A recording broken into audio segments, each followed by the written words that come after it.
Alright, so welcome to the final part of the 59 Edsel generator to alternator upgrade here.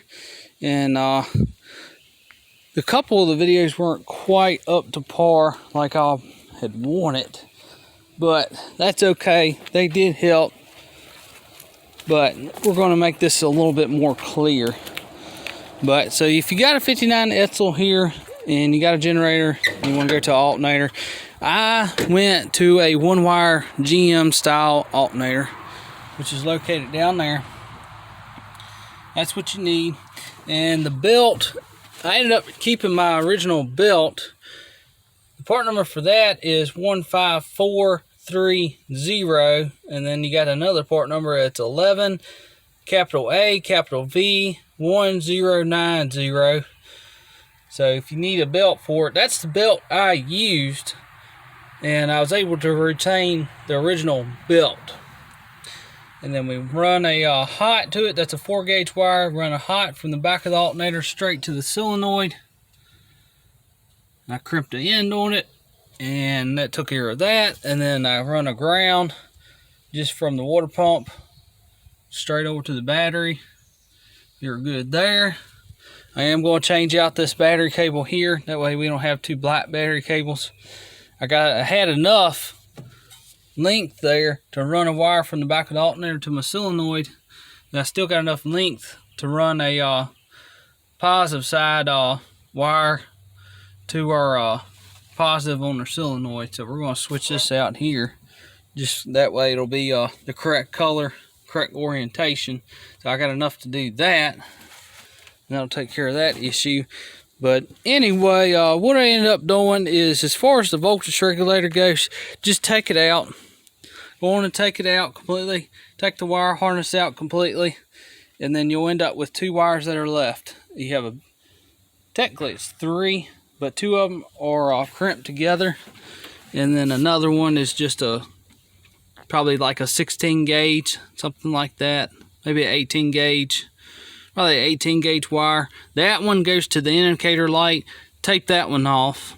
And then you have another one that, or two of them that are crimped together. You have to run a hot to that.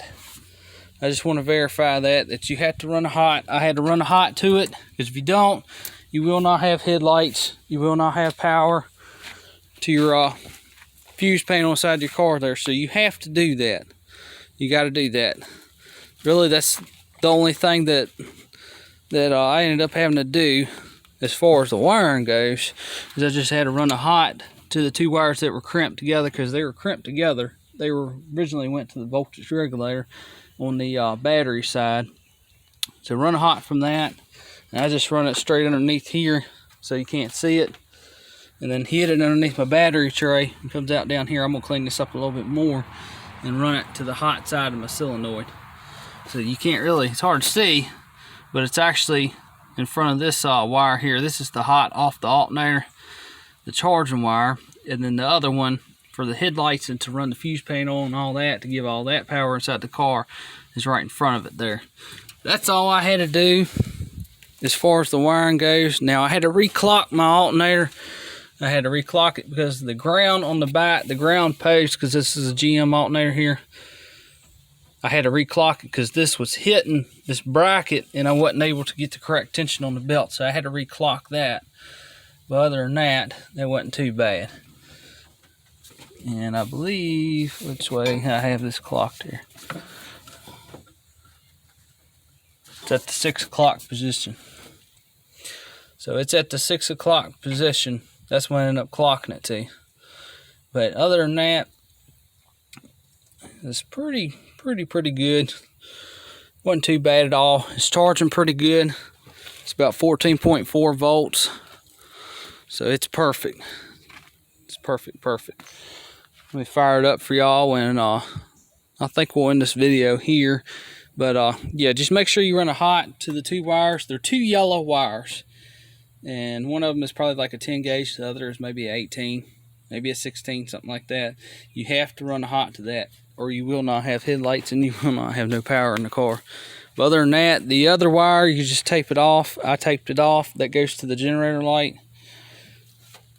And I had pointed out it said that the generator light stays on. That's actually incorrect. It doesn't come on at on. It doesn't come on at all now. And, you know, that don't matter anyway. But the other thing I want to point out is if you do want to keep that generator light function right there, you can keep that. And later on, I might buy the module. It's a module you can buy. You can put it up underneath the dash. You can hide it so that when you turn your key on here, the generator light will come on like normal. And once it fires up, it'll go off. So you can still keep that original idiot light feature on your car if you want. But anyway, I probably will do that later on. But, you know, other than that, it's really not that hard. It's really not. But, you know, you got two yellow wires that are crimped together, and you have to run a hot to that. I was right on that. Wasn't 100% positive, but yep, you have to do that. But, I mean, this will apply to Galaxies too, like 59 Galaxies, anything like that, up to like I think 64.5, and then Ford went to Alternator is what I'm coming up with there. But yep, so you got our headlights, that's our low beams, our high beams work too.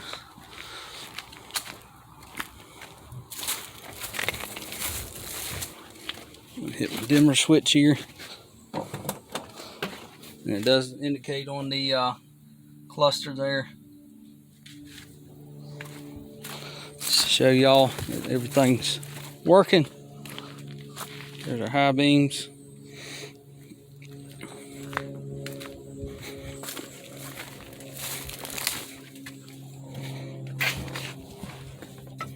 Turn the switch on. Now we got low beams. Okay. There's our turn signal for our left. We have blinks. One for our right. Now I had to replace the flasher in this car because it stayed on. It would not blink on the left side, but on the right side it would. It was weird. It's only got one flasher. This car does not have four-way flashers, but it does work. That's that side.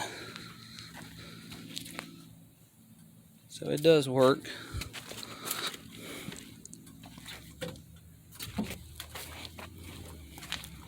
And by the way, if you don't know already, this is a 12-volt system in this car. This is a 12-volt system, and I forget, I think it's 56 or 57 is when Ford went from a 6-volt system to a 12-volt system. Don't quote me on that, but 58 and 59, I know for a fact were a 12-volt system. I think 57 was, not quite sure, but anyway, as you can see, our turn signal works on this side too. Now I got to do some work on the tail lights. We got a lot of, most of it's bad grounds. I had mentioned that in the older video. I didn't know exactly what was going on, but a lot of it's just bad grounds. I had to clean the ground connections up. Let's see, that's how it's working. We'll do this side again. But it's really not that hard. It's really not. Other than reclocking the alternator and run a hot to them two wires that are crimped together, the two yellow wires. It's really not that bad. That's how it works too. We got to fix our reverse lights. That's a bad ground connection, and it probably needs bulbs, I'm sure. And then our brake lights are kind of the same way. They were working, but I think it's a bad ground. Or what I found before is this brake light switch up underneath this car. Somebody had modified it, but because originally it wasn't up under here, but they had put a GM switch up under here, so I ended up keeping that.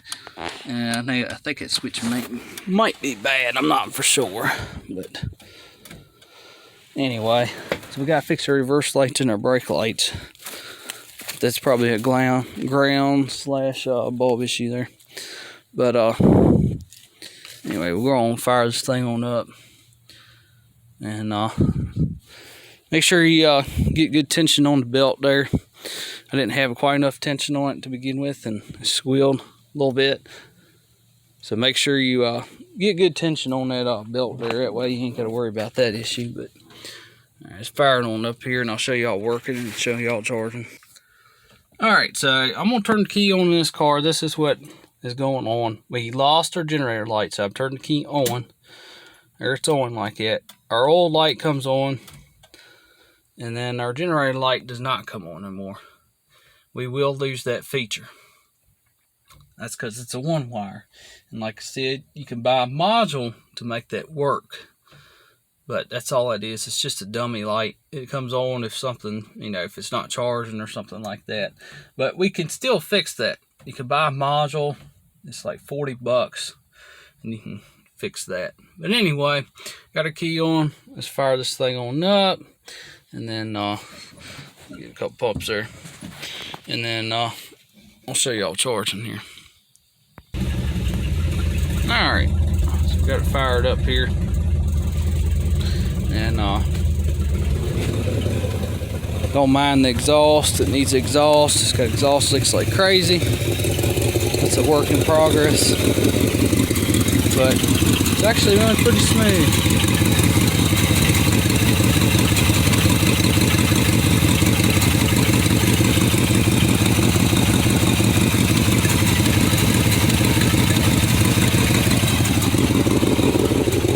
Turn the headlights on just for the heck of it.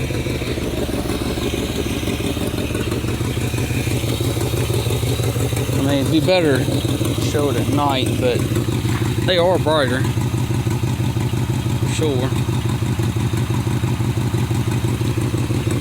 That's our low beams.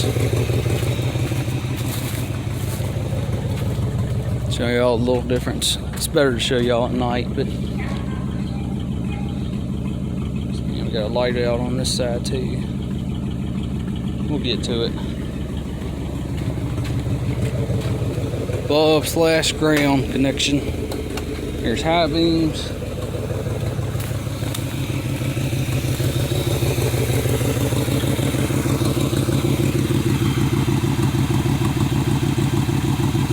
Let me show y'all it charging.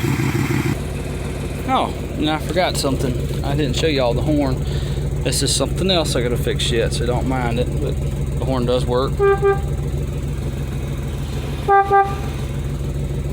So it actually blows a little bit louder. So that's pretty nice.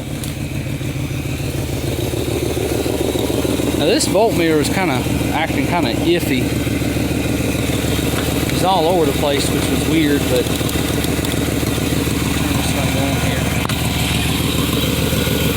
I had it reading pretty good until it started being weird. Yep. I ain't even touching nothing. Then we pick it up.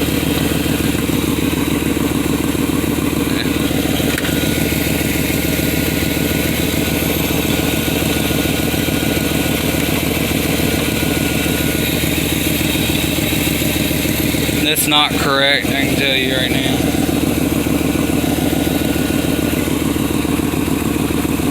That's the voltmeter.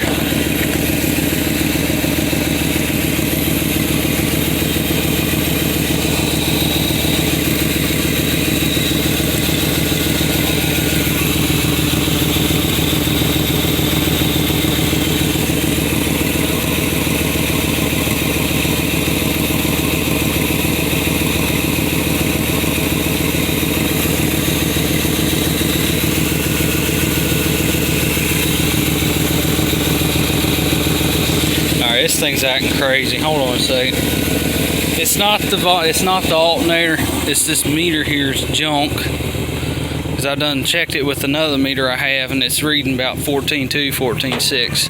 But that meter is junk. But it is charging. I don't know why it's all over the place like that.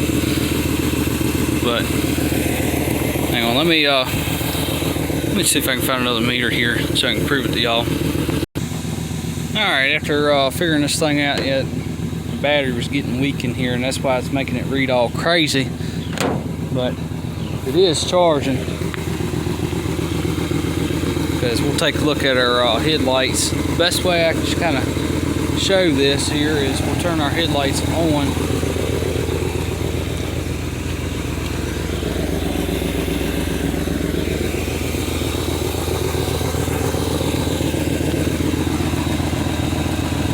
how bright they are. Just pay attention to how bright they are. And then we'll shut the car off here.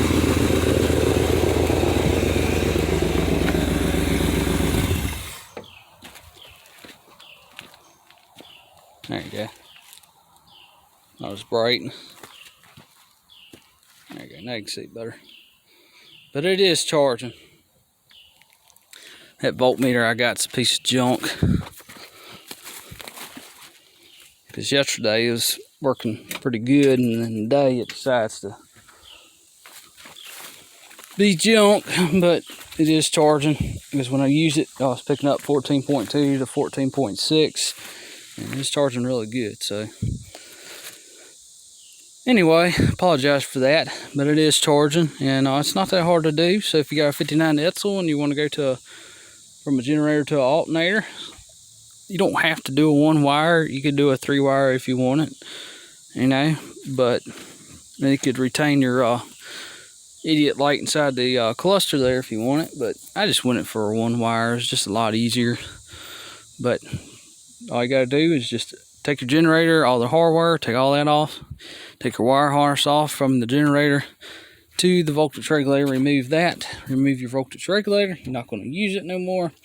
And then, like I said, you got 2 wires there. 2 of them are crimped together on one, and then the other one is for the indicator light, which is inside the dash there. And then that, you just tape it off. That's what I did there. And then just run a hot from the hot side of the solenoid to that power wire there. That way you have headlights, and reclock your alternator. Take a 7/16 drill bit, in my case, if you run a GM alternator, and drill that out just a little bit. You can do it by hand. That way you know it goes straight. And then you're pretty much about it. Charges a lot better. Starts a lot better. And just a nice overall upgrade. I mean, it's an Edsel, right? Back in time, it's supposed to be, you know, like a luxury car. That's why we like doing these upgrades. Turn the key on here. It's got a little bit of a squeal. I got to tighten the belt up just slightly more. But that's not too much of a big deal. I just got to get in there and tighten it up a little bit more. I still got plenty of slack down there on our arm.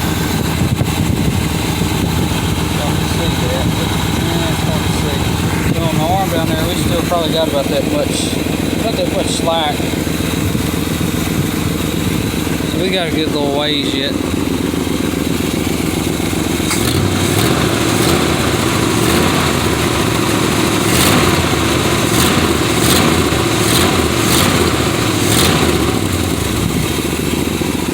So yeah, it's a lot better, a whole lot better.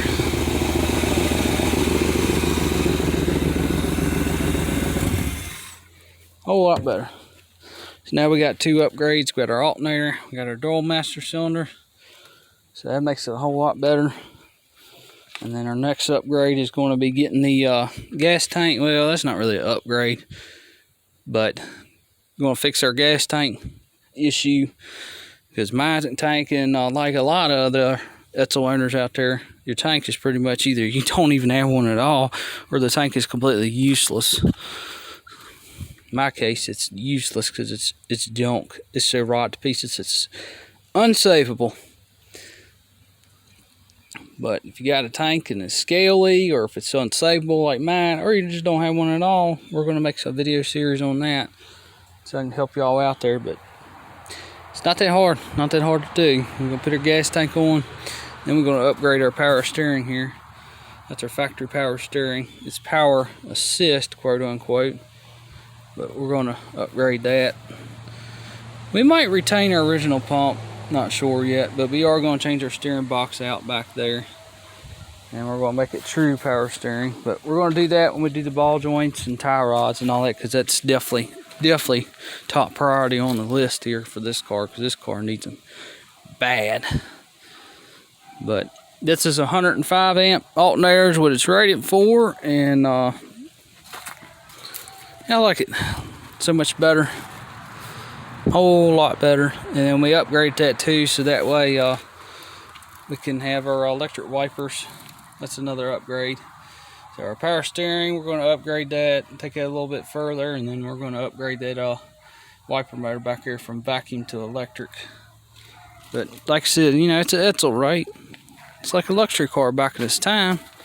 So, you know, why not go on and take it all the way and make it, you know, 2021, you know. Most of the car will be original, you know.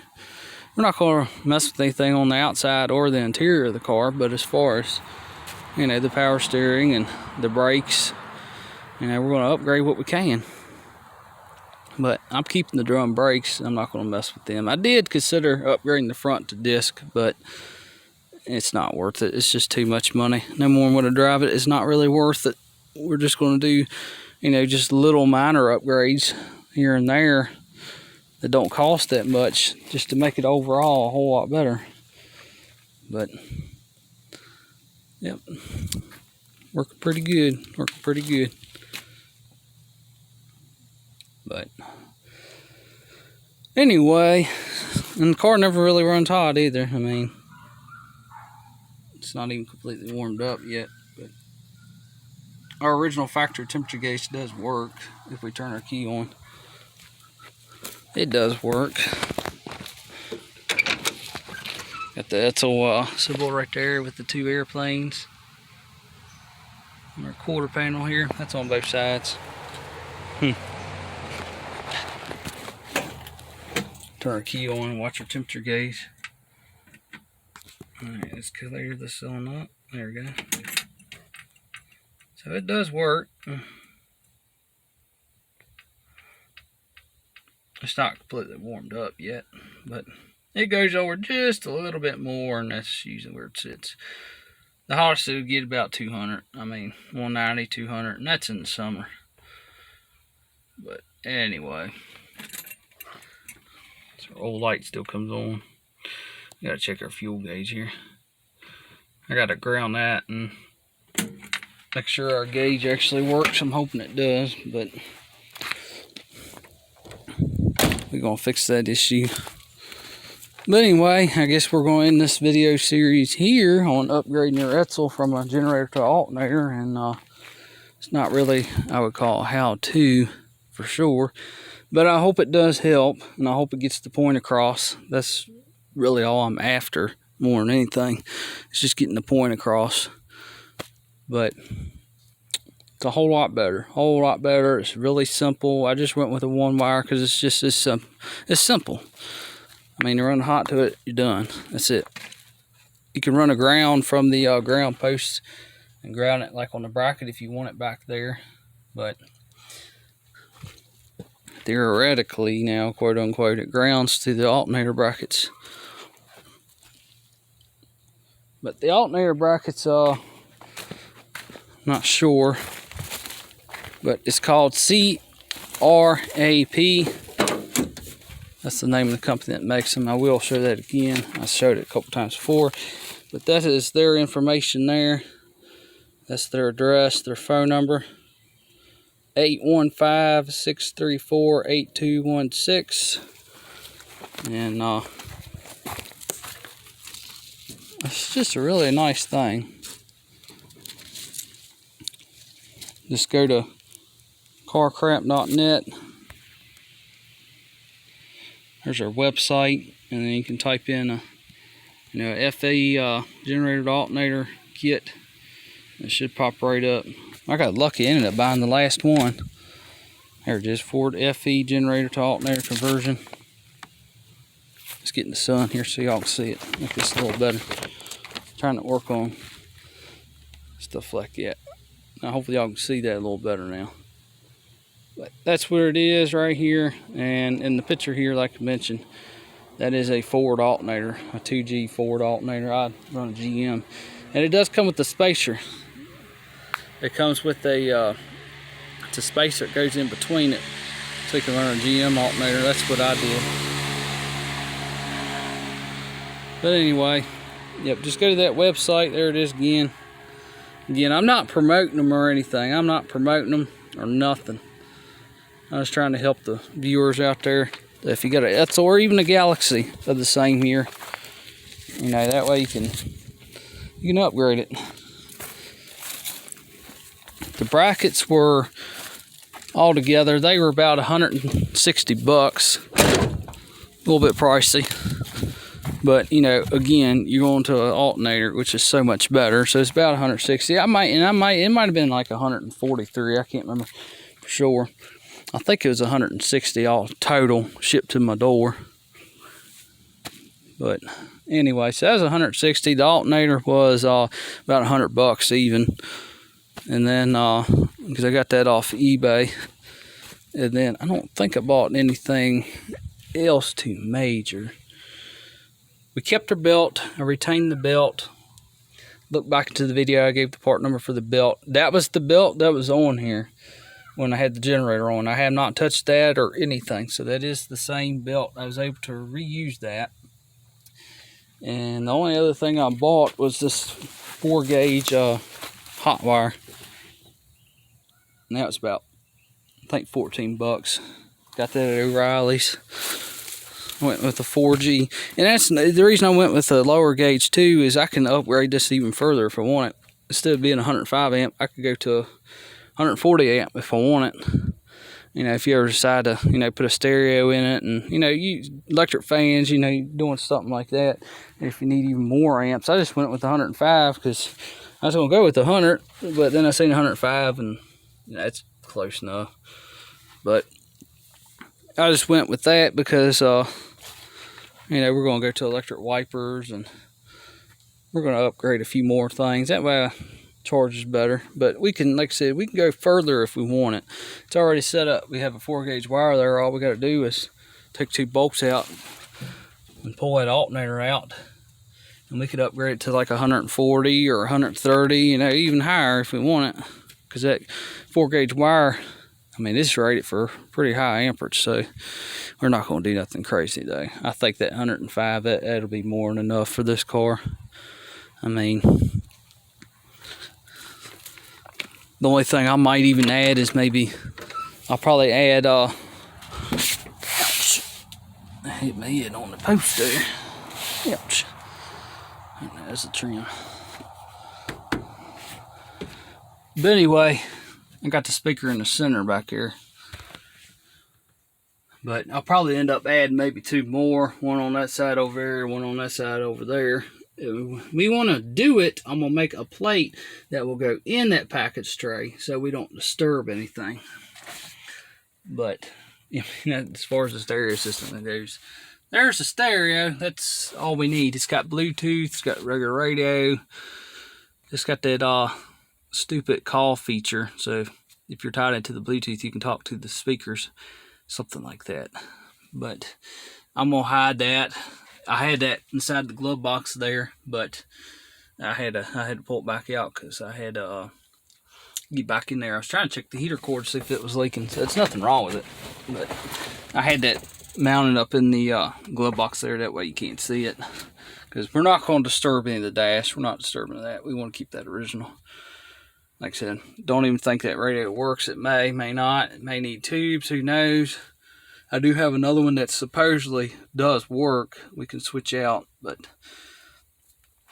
it's not that bad. But yep, that's what I did. I put a radio in the glove box. Just makes it hidden and you don't see it. And it does have a remote somewhere. I forget what happened to the remote. It's probably in the glove box. But anyway, we're going to end it here, and I think that'll end it here, and hopefully I make that a little more clear, because I kind of look back on some of the videos, watching some of them, and kind of weren't quite up to par like I wanted them. But anyway, they're not perfect. As long as I get the point across, that's all I care. And it helps. That's the main thing too, is it helps. That way you're not stuck and you're not like in some mystery because you got an Edsel and you can't figure out nothing about it because nobody knows anything. And any information you find up on the internet is like forums and all that, and good luck. You know, just the average person.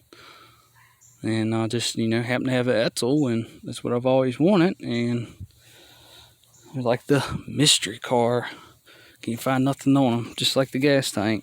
And the brakes, you can't find no information on them. as far as the specifications, but I don't know.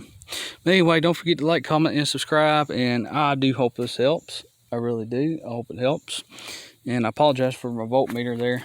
It is charging, but I got a weak 9-volt battery. This takes a 9-volt battery, and that's why it's reading all over the place, acting crazy. The battery's weak.